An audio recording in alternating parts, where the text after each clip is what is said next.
বন্ধুরা, আমরা ফিরে এসেছি মাধুরী ভিলেজ লাইফস্টাইল ব্লকে। আজকে আপনাদের দেখাবো এই গরমে কাঁচা আমের শরবত কী করে করতে হয়। আমরা আগে আমটা পুড়িয়ে নেব। আগুনটা এখানে জ্বেলে নিই উনুনে। বন্ধুরা দেখুন, আগুনটা জ্বেলে নিয়েছি। এবার আমরা আমটা দিয়ে দিচ্ছি। আমটা আগে পুড়িয়ে নেব।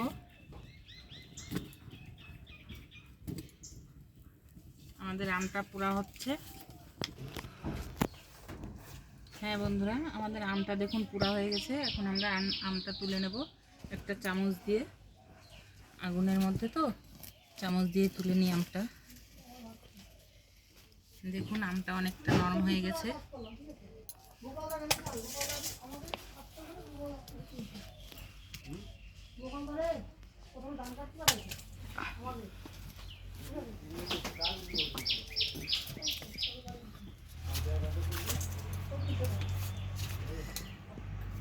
অনেকটা আগুন তো তুলতে অসুবিধা হচ্ছে। হ্যাঁ দেখুন বন্ধুরা, আমাদের আমটা খুব সুন্দর পোড়া হয়েছে। এবার আমরা আমটা ছুলে নেব, একটু ধুয়ে নেব আগে।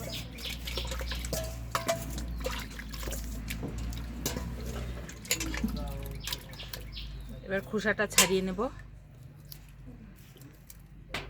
দেখুন খোসাটা উঠে যাচ্ছে, সুন্দর পোড়া হয়েছে আমটা।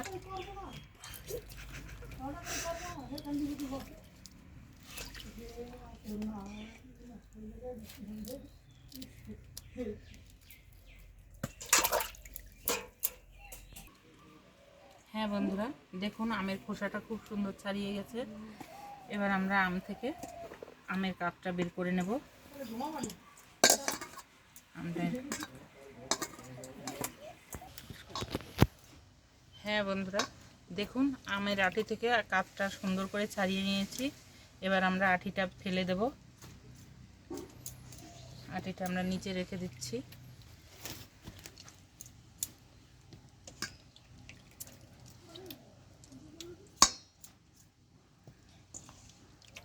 দেখেন খুব সুন্দর ছাড়িয়ে নিয়েছি।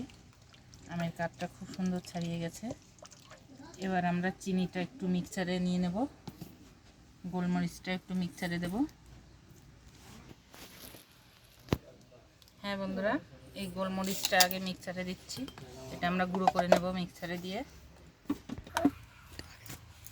হ্যাঁ দেখুন গুঁড়োটা হয়ে গেছে, গোলমরিচের গুঁড়োটা। হ্যাঁ বন্ধুরা, গোলমরিচের গুঁড়োটা আমরা এটা ঢেলে নিচ্ছি। এবার চিনিটা দিয়ে দেবো, চিনিটা গুঁড়ো করে নেব। আপনারা চিনিটা চাইলে এমনিও দিতে পারেন, কিন্তু গুঁড়ো করে নিলে চিনিটা শরবতটা টেস্টি হয় বেশি।